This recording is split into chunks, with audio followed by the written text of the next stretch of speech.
to Interesting Choices, a media podcast where we look at all sorts of different media across the spectrum of books, movies, video games, any other thing that makes interesting choices. And boy, are they weird. I'm one of your hosts, Kate. And I'm Sky. Hey, Sky. Hey, Kate. We're looking at an amazing movie this week. Yeah, I honestly can't remember exactly where I came across it first. I think it might have been back when there were brick and mortar rental stores. This might have been at a Blockbuster, and it just sort of stuck out at me. It might have been on Netflix. I don't remember. But boy, howdy, am I glad I grabbed it. We're going to be talking about Bunraku, the 2010 hyper stylized comic book paper cutout play puppet theater Dick Tracy-esque samurai western. Yeah, Wikipedia shortens that to martial arts action film, which, I mean, I guess that's applicable, but it really doesn't encapsulate every single thing that this movie reaches for. And I mean, it reaches for pretty much everything, like neo-noir, drama, theater. Yeah, it's a whole bucket of influences. Honestly, it feels like if you've ever watched the cartoon Gumball or like parts of SpongeBob, where you can tell that there were just a bunch of art students that were working on this, and then occasionally they'd just be allowed to go buck wild. That's this movie. It's got like hand-drawn animation. It's got puppeted animation. It's got some stop motion, I think. It's got super symbolic sets. It's wild. It feels like a fever dream, and I love it. Yeah. It has so many stars. Yeah, this cast, it's another just ridiculously stacked cast. I mean, up front, you've got Josh Hartnett as the drifter, Woody Harrelson as the bartender, Ron Perlman as the woodcutter, Demi Moore as Alexandra, and then you've got a Gackt as Yoshi. Gackt, of all people. J-pop, J-rock star Gackt. Yeah. Star of Bujingai, the PS2 character action game. This was in the era where that man was just getting around, and he was in everything for a while. Yeah, he's been in a ton of stuff, actually. And then even the narrator is Mike Patton, lead singer of Faith No More. What? I didn't know that. Yeah. Yeah, this is an absolutely wild movie. Also, I forgot the actor's name, but the main like sub boss antagonist, killer number two, is Tommy from Trainspotting. Kevin McKidd, who can't decide how Scottish he wants to be in this movie, but boy, is it fun to see him figure it out. It's such a fun movie. It feels like you're watching a stage play of someone's like weird Western RPG session. Yeah, like the sets, the music, the choreography, the lighting, everything is very just extremely of the theater. It's almost hard to describe. Just look up some screenshots of it. It kind of has a lot of like Dick Tracy vibes, the Warren Beatty film, because there's a lot of like fedoras and like brightly colored outfits. Bold colors, broad shapes are the order of the day. It can be a lot for some people. If you are wanting something a little bit more naturalistic or serious, this is stylized to no end. I mean, this is like Sin City levels of stylized. As it turns out, Sin City was a major part of this movie getting made. Josh Hartnett fell in love with that and wanted to do another one, and then just really pushed to get this made. I think I saw an interview where he repeatedly just referred to it as another Sin City. You can definitely feel that influence, just that like it feels like a comic book or a video game. Like there are some video game-ass battles in this, like including a mirror battle, which we'll talk about. Yeah, and there's even a couple points where they just straight up use video game sound effects for a couple scenes, including one of my favorite scenes. Shall we just launch into it and we can talk about it when we get to it? Yeah, it's the far-off future of who the hell knows. They don't give a specific year. It starts off with an animated sequence that basically says war never changes, which is fitting because Ron Perlman's in the movie. It's not exactly animated. It's kind of like puppeted origami. Yeah, it starts out with like a kind of a stage play of evolution where there's like origami puppets and shadow puppeteers reenacting survival of the fittest.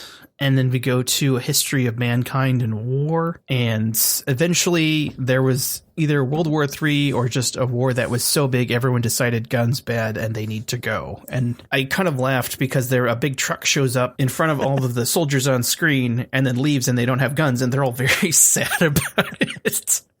Yeah, I don't know who's driving this garbage truck or how they're enforcing this, but I'm here for it.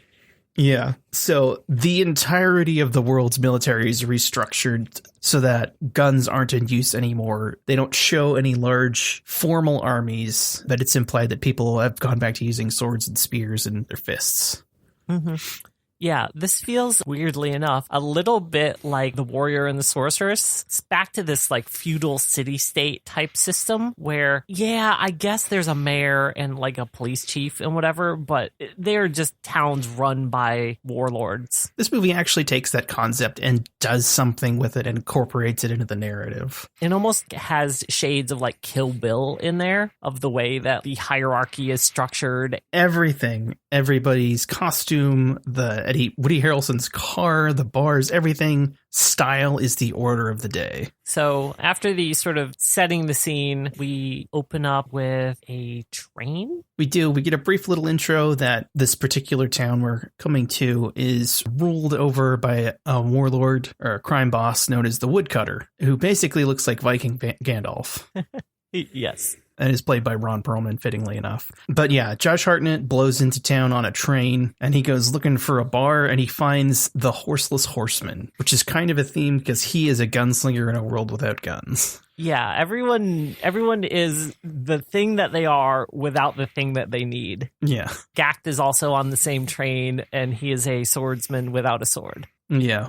And there's a lot of Eastern European influences in the design. Especially, I noticed on the train, I got a lot of Soviet vibes there. And it's probably because this was filmed in Romania and a lot of the cast and crew, the ancillary cast and crew, were from Romania. Before we get to the bar, there's a gang fight. And it's very Jets versus Sharks. You sort of get a law of the land rundown from Mike Patton that each gang is only allowed to field 20 people at a time. And that's so that there's always sort of a balance of power, that anyone can challenge anyone. And the Woodcutter's army is the Red Army, and everybody wears red suits with flat caps, except for Killer Number 2, who's got a red fedora and a cane and a scarf. And then on the other side of the square, where they have squared up, is the People's Army, and they're just kind of a ragtag group of people. If you said movie proletariat, that's what these people look like. Pretty much, yeah. And we get a nice showing, one of the many, many fights in this one in particular showcasing how Killer Number 2 can dismantle 20 people pretty handily with just a cane. Mm-hmm. It also shows that, like, he doesn't need to kill them, but he's also merciless, so he does anyway.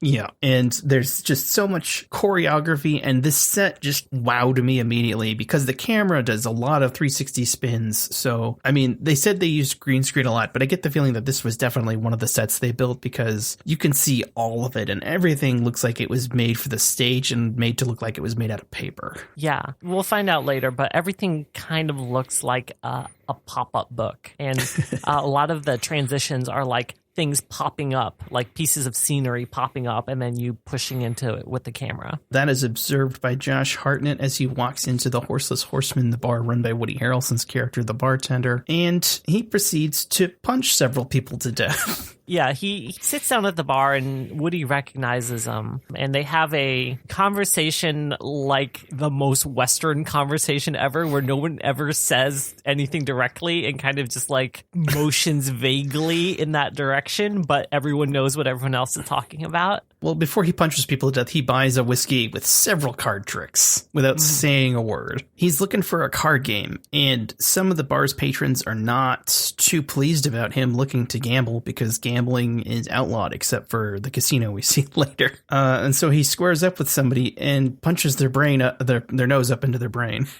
Yeah, just straight up like kills the dude. Yeah. And then demands money from the rest of his friends. Yeah. All of his friends are like, you killed him. And Josh Hartnett's like, must have been a bounty for him. Yeah. And they're like, there are no bounties in this town. There are no card games. There are no bounties. And he's like, what do you do here for fun? And then he proceeds to demand a bounty out of them. And when the second guy is incensed by this, he punches him out too. And then he demands double the bounty for the two men that he just murdered. Yeah, and they pay up. He learns that there is a card game that he will need to go to the Russian roulette for, I believe. Yeah, the first time I saw this, I thought that was the game, so I was kind of confused, but it turns out it's the casino. And watching it again and seeing the set design for that was just constantly wowed by everything in the movie. It was dope. He gets a lead on a card game. So we cut to a Japanese restaurant. Yoshi walks into the restaurant, which is apparently owned by his uncle. And it's revealed over the course of that he has been sent there by his father, whose dying wish was to have the family medallion returned to them. But then 3 of Nicola's goons goon it up all over the restaurant.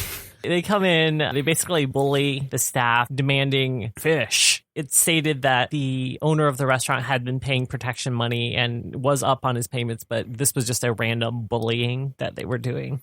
Yeah. And at first Yoshi tries to, talk him out of it, but things escalate and he takes them apart along with a significant portion of the restaurant. His uncle, who owns a restaurant, is not happy with this, but his cousin, Momoko, she tells him that he can maybe find information on where the medallion is by going to the meat market and purchasing information. We see Josh Hartnett go over to the Russian roulette, and he goes in and tries to gain entrance. They try to stop him, but he just punches out 2 more mans. Yeah, he just decks him out and goes in, and the entrance is like this tube with a button door thing. You walk into it and you hit the button, and then the tube rotates down as though it's the chamber of a revolver, and then the backing changes to look like a bullet, and once it gets into place, it makes the gun noise. It makes the bang sound, as though he is the bullet being fired into the casino. It's super good. Everything about the production design, all the weird little choices. I don't remember when he does it, but one of the first times you meet Josh Hartnett after he beats someone up, he smells a cigarette and just gets hyped. That's his special hyping ability, is just smelling tobacco. Yeah, because he doesn't smoke until the end of the movie. He's got one of those, they were everywhere for a bit, those plastic cigarette replacement nicotine inhalers. That Woody Harrelson tries to light for him and accidentally burns the tip of because he thinks it's a cigarette. Yeah, he goes into the Russian roulette and he talks to the pit boss there. Yeah. And learns that he can get access to this card game, but he needs to buy his way in with a super expensive exchange. 50 large. He only stole 2,000 from the thugs at the bar, so he doesn't have quite enough. Yoshi goes over to the meat market. It seems like a job center or a loan shark thing. I don't really know. He ends up at what appears to be one of Nicola's places because everything's red. People are signing contracts with blood by putting their hand in what's kind of like a hole puncher, but the hole it punches isn't in paper. It's in their finger. And he asks to see the guy in charge, who's named Eddie. And there's a really nice it's like a very theater thing to do where he's calling killer number 2, who's training in the mountains with other people. And there's a transparent wall that's opaque until the theater lights shine on it. And then it goes transparent and it's another scene in the background. So they're talking to each other in a foreground background kind of way that you only really ever see in the theater. But it's really well used here. It's super cool. It feels like the mountains are a set. None of it feels real. It just feels like constructed artifice for the theater, and having it be in this artificial reveal of the wall's transparent and now we're talking to each other almost face to face, but through this literal fourth wall. They go a long way with the prop design of this movie because they're the old timey dial phones, the spinning dial phones with the big chunky handsets, but they've got antennas on them and they're cordless. Yeah. The thug guy says, hey, there was some commotion at this Japanese restaurant and a bunch of our guys were beat up, and now there's this dude here and he's asking about something, and what do we do with this Oriental guy? And killer number 2 just doesn't care. Yeah. Unfortunately, this movie does throw around the term Oriental a lot. Mm-hmm. I mean, everyone who uses it is shitty, so... Yeah, and it's weird to say, but it suits the sort of like Western theme of it. Like, it feels like it wouldn't be out of place in a Western. And so I can kind of be okay with it, just because, like... Everyone who says it is an asshole, it kind of fits with the time period they're shooting for. Like, they're not trying to imply that it is any way okay for them to be saying that. They also call people Japs, and that's definitely not cool either. There's a bunch of, like, weird stuff around race in this, which it is what it is, I guess. Killer number 2 at this point says, Eddie, you take care of it. If you bother me again, I'm going to gouge your eyes out. Of course, like, Gackt basically just, like, walks through all these bands. Mm-hmm. Yeah, they have him sit down, and he calmly explains, I'm looking for this medallion. I'm willing to pay for it. And then they calmly escalate the situation like a bunch of dipshits. Yeah, he's a very skilled warrior, manages to beat them. And then I think he grabs like a stick from somewhere and just starts like smacking them on the head like you would in like kendo. Yeah, up to this point, he's been using what seems to be like a very jujitsu Aikido inspired hand-to-hand style. He even does like a 3-person throw where he chucks all 3 of the guys at the sushi restaurant at the same time. Mm-hmm. But yeah, I think he just busts apart a coat rack and then he's using that as a shinai. He walks out of there and then ends up at the Horseless Horseman. After some wear and tear. Mm-hmm. He orders a whiskey. Woody Harrelson says, what kind? He says, any kind. So Woody Harrelson grabs the toppest of the top shelf. The point where he spills a drop and then he wipes it up with his pinky finger because not a drop is to be wasted. It's a really hilariously long sequence. Just like Gackt trying to feign being cool about overpaying for this whiskey. And then when he gets the bill, he's like, really? That much just for one glass? How much? 55. 55 for one glass? You said any kind. It's a good little exchange. Yeah. We learned that Gackt is absolutely loaded at this point. He sort of looks quizzically at Woody Harrelson because he's fiddling with stuff behind the bar. It also should be noted, as he flashes his gigantic cash wad, everyone else in the bar takes notice of that because, he's flashing his wad. Why wouldn't you? But yeah, Woody Harrelson is fiddling with something behind the bar. He says everyone needs to have a hobby. I make pop-out funnies. Yes. And we proceed to get, it's really tied for my favorite thing in the whole movie, but it's a pop-up book called Arachnides, and it is a retelling of the Spider-Man origin story as Greek myth in pop-up book form. Like, you can't make this up. It's amazing.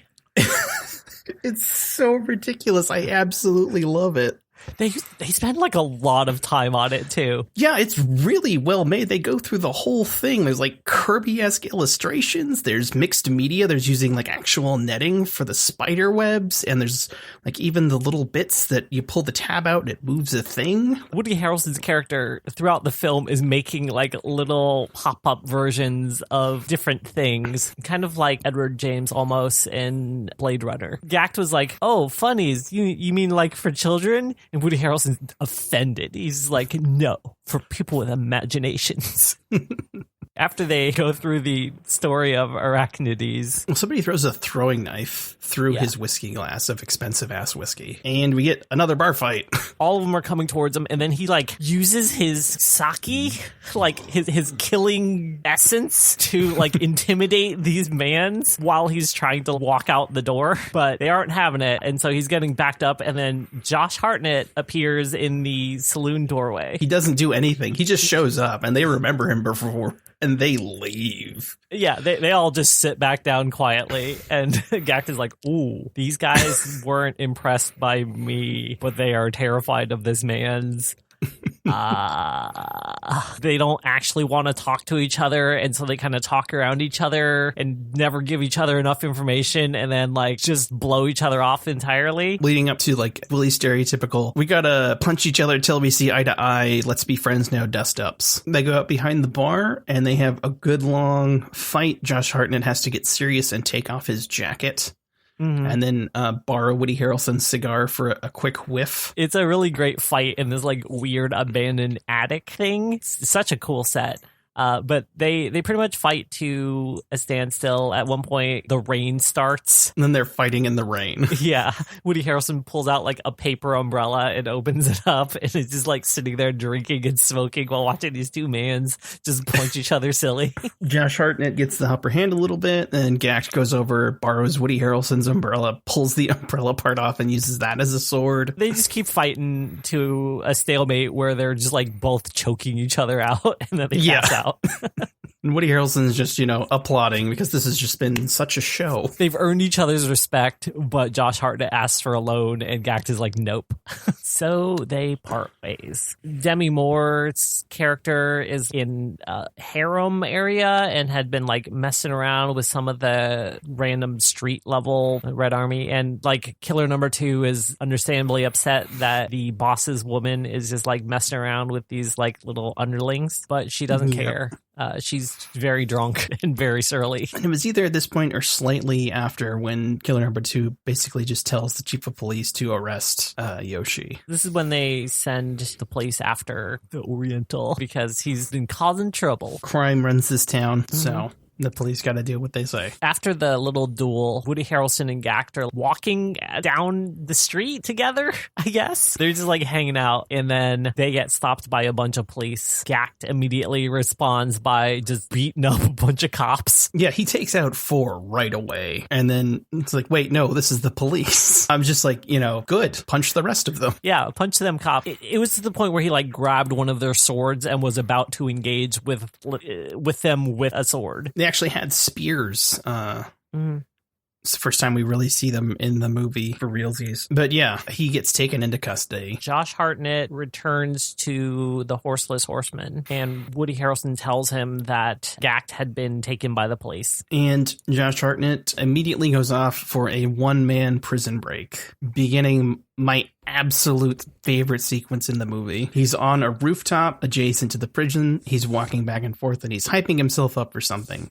He's, talking to himself. He's giving himself the I'm going to do this fist pumps. And then he turns around and makes a running leap from one building over the prison wall to another and punches a guy in the face as the narrator says, "Happy birthday, fucker." Before he makes the leap, he kind of takes a couple hesitant steps towards the edge and looks down. And we learn that his character, for all of his strength and bravado, is actually afraid of heights, which comes in a couple times later on in the movie. And that's the beginning of this prison break sequence. He decks the guy on the roof, gets in, and then we get a side view shot of him going inside the prison, knocking out guards one after another, going downstairs level by level. It's just this very Wes Anderson-esque, almost as though the building is a diorama or a stage. It kind of feels like a video game. It feels like Rolling Thunder or some other like side-scrolling game where you're just like fighting all the dudes on one level, then going down the stairs. Elevator action, but with punching. It kind of has Old Boy vibes, too. Yeah, they kind of hammer that home with the last guy, where he just kind of decks him up real good, and then the guy takes a second to fall over and then lands, and then you get the beat-a-boop, 8-bit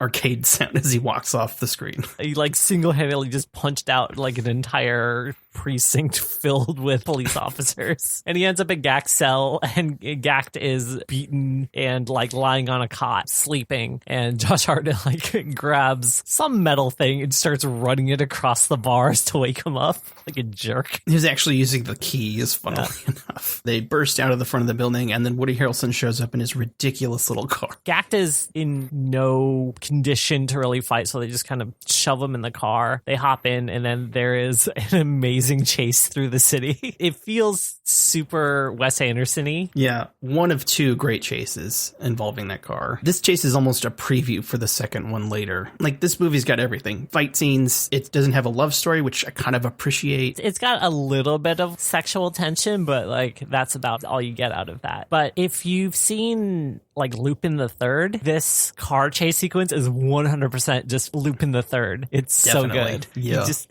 have 3 people crammed in this tiny car as it's like pinballing around corners. Like at one point, it like literally just like they pinball off some like police cars and then go down an alley, barely missing a train, and then turning onto the tracks and squeezing down some of the alleys where all of the cop cars get all jammed up. It's brilliant. It's a wonderful piece of cinema. Yeah, they get Yoshi back to his uncle's place where he can convalesce, and Momoko asks Woody Harrelson if they can do anything to thank them, and then he's like, you better ask him, I just drove the car. Josh Hartnett's like, yeah, I'm gonna take his money as a loan, and Momoko's like, no, you're not doing that, and her dad is like, just let him go. It's fine. Just give him the money. So he walks out. And we learned that Demi Moore's character is the wife, I guess the main concubine of the woodsman, Ron Perlman's character, after she and her lover were confronted by the woodsman, and in exchange for the life of the person that she loved, this like blonde guy who ended up getting his leg all hacked up, she offered herself as the woodsman's companion. But she's always been pining for this lost person who, of course, you learn very shortly is actually just Woody Harrelson. Yeah. They don't say it. They kind of hint at it majorly. Woody Harrelson also says, the woman he loved left him for someone who could be a better provider. Josh Hartnett, now with his stacks of cash, ends up going to the Russian roulette because he knows that the card game on Friday is the one where Nicola is going to attend, because Nicola only likes two things in the world other than like his women's. That's his weekly card game and his favorite Japanese restaurant. It happened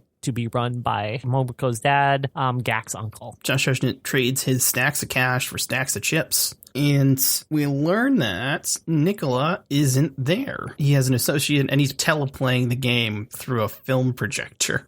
Yeah, it's wild. And also cheating like hell. He has an entire squad of people watching everyone's cards and then telegraphing the results, literally with a telegraph, to Nicola, who then can like act on the cards that he sees. Dictating his moves to his cat's paw, who's actually playing at the game. The people at the table are the mayor, the chief of police, the labor head, basically corrupt officials. This is the big movers and shakers poker game. Josh Hartnett refuses to introduce himself. They're all dealt cards on the first hand. And you see that all of the minions are like spying on everyone's cards. They know that the mayor doesn't have anything. Nicola has an ace high full house.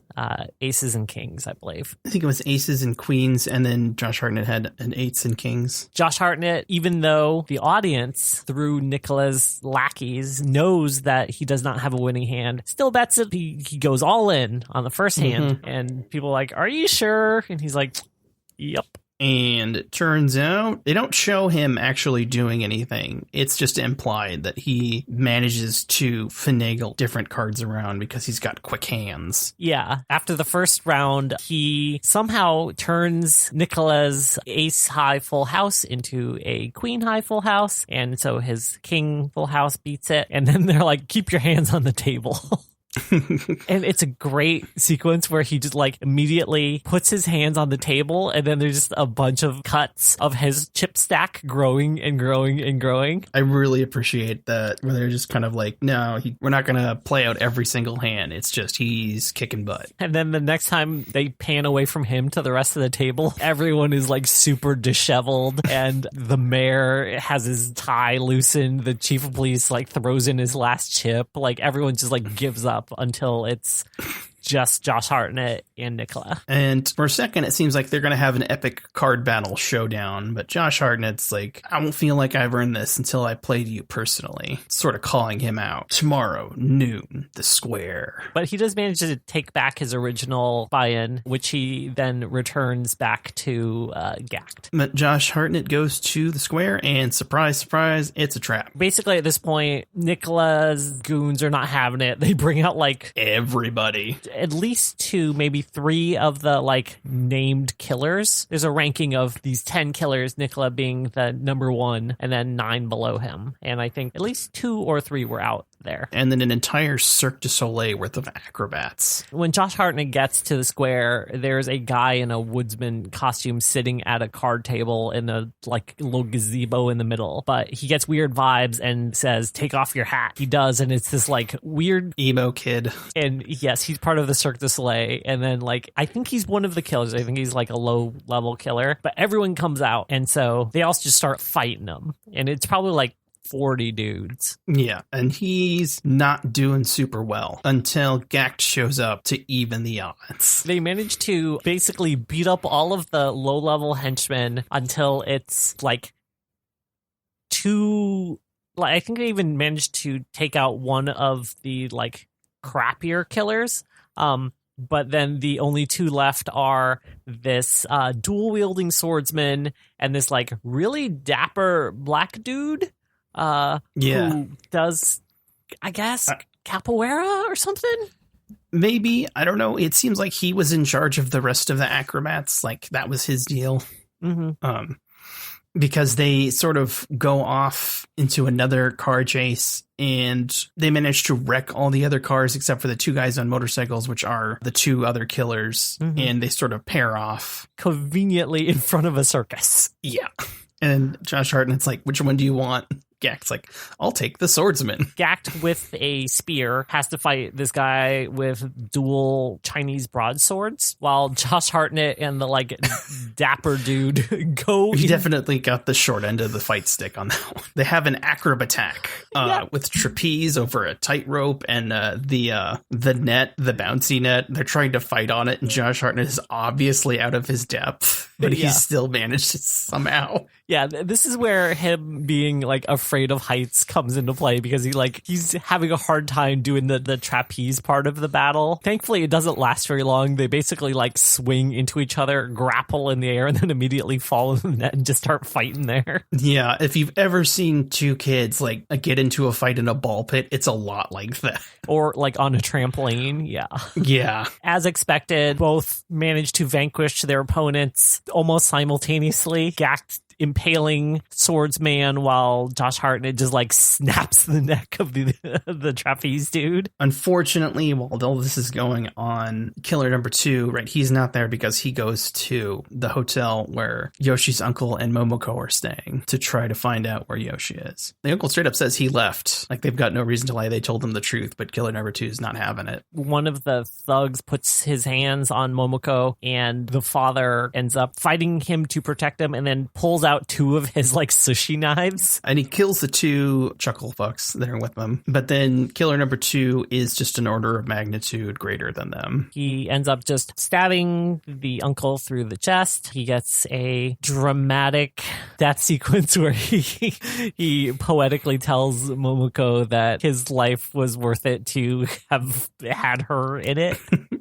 But in Japanese, so it sounds a lot better. It's actually pretty sweet, if spectacularly overwrought. We didn't mention it up until this point, but one of the neat things when characters are speaking in Japanese, the subtitles are actually presented in like comic book style text boxes on the screen that look like they're made out of papyrus and then drawn on with ink. There are some really interesting like little choices when they introduce the extra killers in the square battle sequence. There's like a rope string drop down with their faces and their killer number that flips around, shows their photograph. Yeah, it was like a practical effect. They could have did it with just like a CG overlay or some sort of visual effect, but they just had a dude drop a string with a sign and it flipped around. It looked cool as hell, and then he just pulled it back up. They do it every time they introduce one of the killers.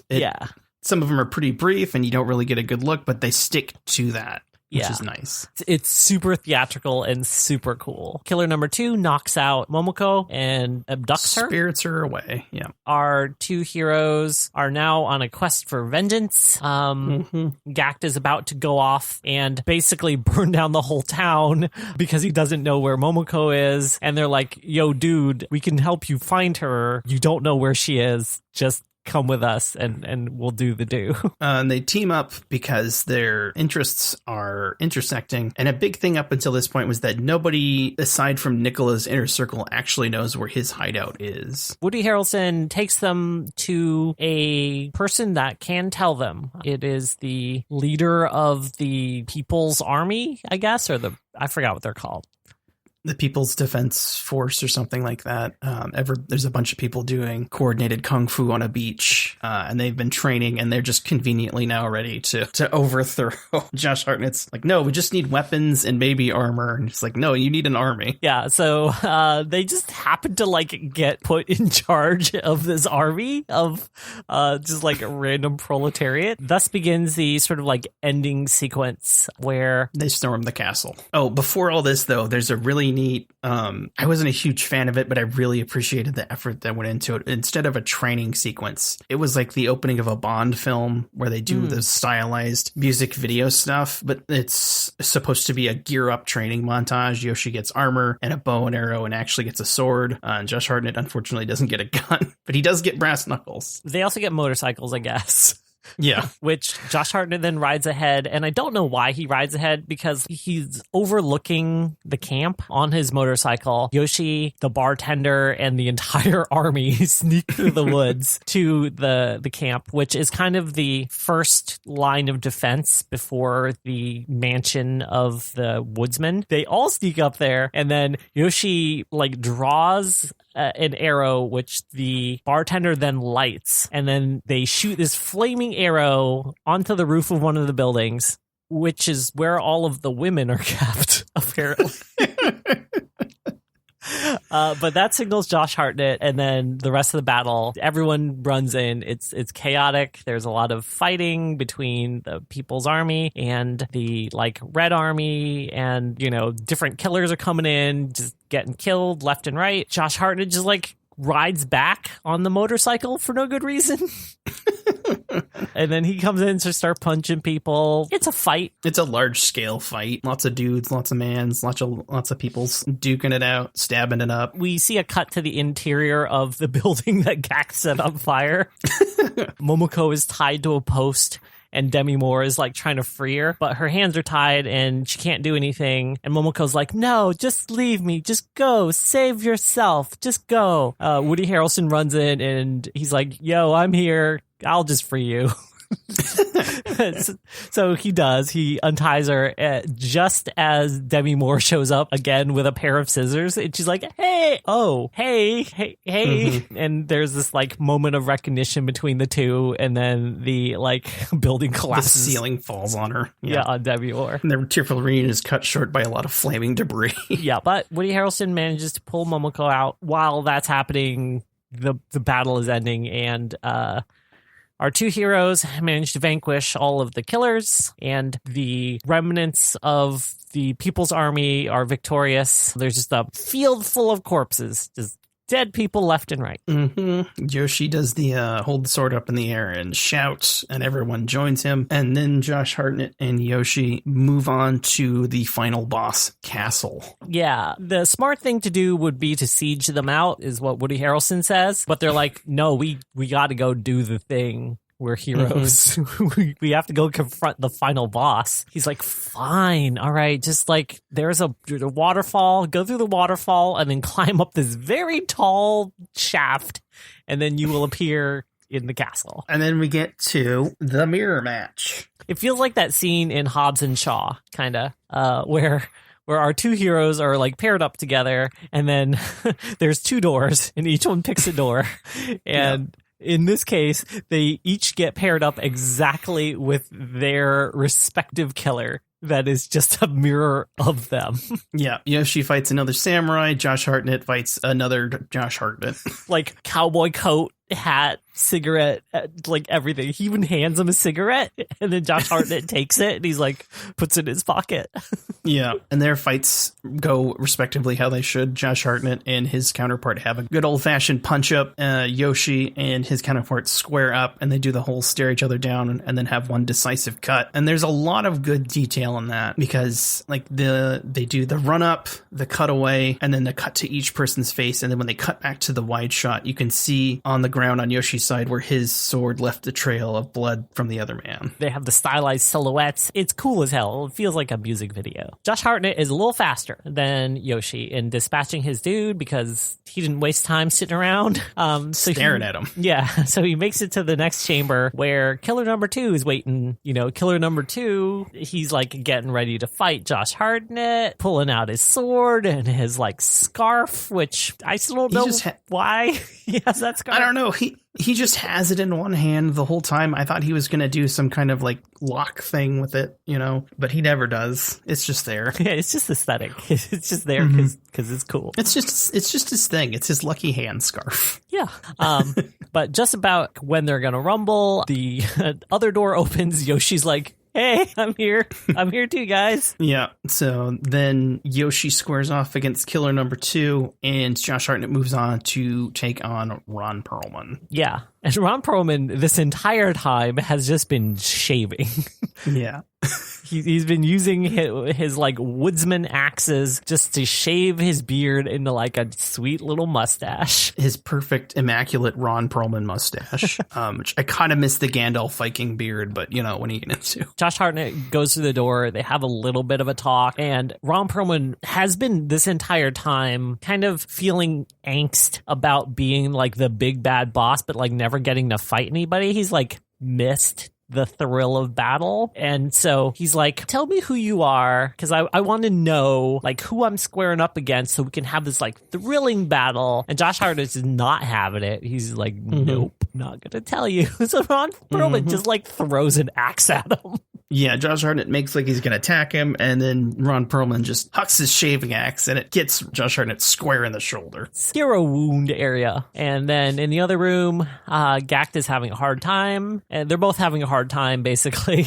Josh Hartnett tries to stand up and like square off, and Ron Perlman's like, okay, are we ready to do this? And he just falls over and crumples into a pile. We get some good cuts back and forth between Yoshi's struggle with killer number 2 and Ron Perlman pontificating about how you kind of have to face off against people like him by stabbing them in the back, because if you try to do it the way with the rules, you're going to die. Ron Perlman is very much like, to the victor go the spoils. It doesn't matter how you got there as long as you win. Strength is the only thing that matters because like everyone else is dead. It's a villain monologue, basically. He comes over to Josh Hartnett and like steps on the axe in his shoulder, and he torches the poor guy. The entire time, killer number 2 has kind of been dancing around Gackt. You could tell he's outclassed, but at some point he gets cocky. Gackt just like runs him through with his sword and pins him to a tree, allowing him to slip into the room with Nicola and Josh Hartnett just about when Nicola's going to finish him off. Yeah, somehow he took a second, though, to run back into the room and they were in before and pick up the bow and arrow he put down.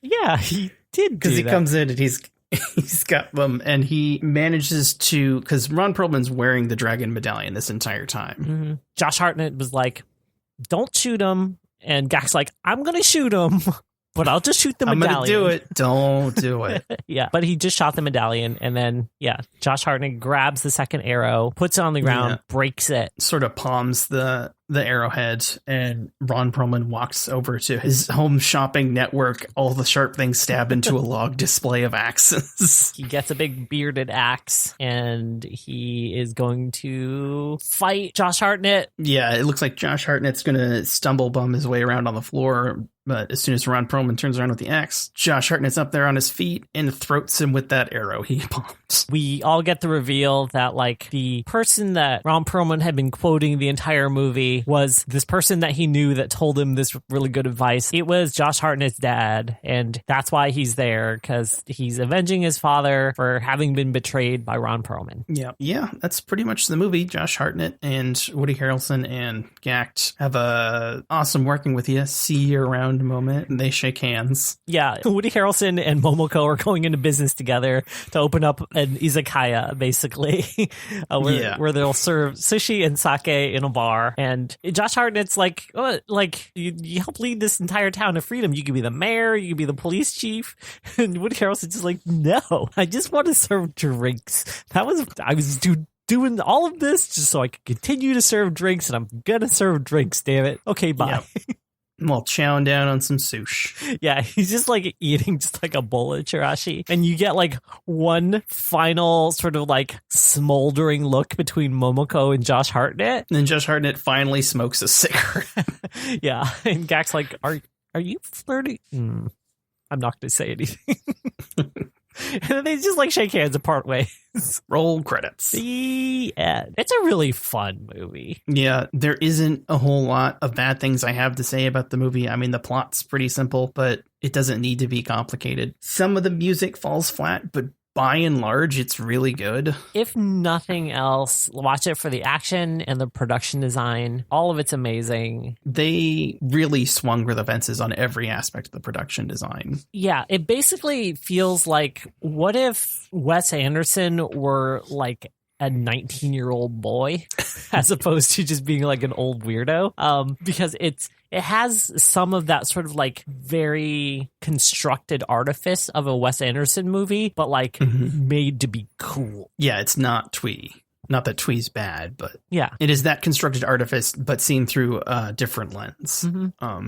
Yeah, through the lens of comic books and theater. Samurai movies and westerns. Movies, yeah. Everything is theatrical. A lot of the shots really remind me of, and camera work really remind me of music video. There's a great, I don't know if I'd call it a running gag, but there's a callback, I guess, where in Josh Hartnett's fight, the piano player is playing a somber tune. Woody Harrelson throws it. I mean, look at him, and he starts playing a better tune. Then when the fight breaks out, he grabs his tip jar and runs. And then the next time you go to the bar, he's been replaced by a record player. Yeah, and a sign that says piano player wanted. Yeah. There's just tons of little things in this film that are just so dense and fun. I wish the director got more stuff to make. I think this is his last major production as a director that was released. Yeah, I think mostly before this, he actually did music videos and movie-length band documentaries or concerts. I do know that the script is based on a story by the guy who directed The Last American Virgin, but as far as the director goes, I don't think he did a whole lot besides this. It's a shame because it is super stylish. It kind of feels like a less pretentious, well, okay, that's not wrong. It's still pretentious, but like a slightly less pretentious version of the guy who did The Cell and The Fall. I forgot what his name. It's like that music video origin into super amazing visuals, innovative transitions. Tarsum Singh, yeah. I think he just goes by Tarsum as his movie name. That's who directed The Cell. The guy who directed this is Guy Mosh. I really hope he comes out with more movies. I'd really like to see more stuff by him or the same production team. Pretty much everybody in the cast has been in stuff. The guy who played Yoshi's uncle, Shun Sugata, has been in a ton of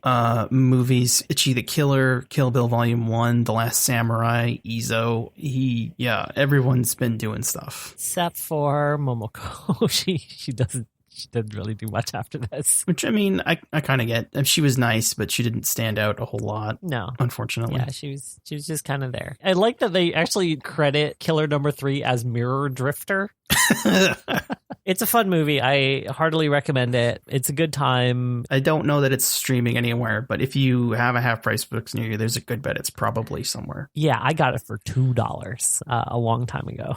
This movie is a hell of a fun time, and I cannot recommend it enough. And before I forget, Bunraku, the title, is a style of Japanese puppet theater that uses large puppets operated by puppeteers dressed in black so they blend into the background. That's how the movie opens, with these like origami puppets being puppeted by people in black. It's super cool. Again, everything about this movie is just so cool. Mm-hmm. It just feels cool as hell. The title doesn't really have a ton to do with the movie besides that, but it still just kind of works. Just because it's cool sounding. In the context of like all of this being a story told to an audience with the narrator and the puppets and everything, like it feels appropriate. Yeah, definitely. But yeah, that's Bunraku. Kate, where can people find you on the internet? You can find me at Army of Meat on Twitter and TikTok. Where can people find you, Sky? You can find me at Shard Corso on Twitter. That's at SHARD_CORSO. If you have any suggestions for stuff for us to cover on the podcast, you can drop us a suggestion at the podcast's Twitter at Interesting Choice6, INTRESTINGCHOI6. Also, we're now on Spreaker. You can find us by going to Spreaker.com/show/interesting-choices, or just go to Spreaker and search for Interesting Choices. A shout out to our one listener in France. I don't know who you are, but hello. Hello to you. Yes, thank you for catching pretty much every episode up to this point. Shout out to you, our international listeners. Leave us a comment if you want us to shout you out, regardless of where you live. We'd love to hear from our listeners, or send us a message on Twitter, whatever. Just say hi. Yeah, regardless, thanks for listening, and we can't wait to present something weird next week. We'll see ya. Bye.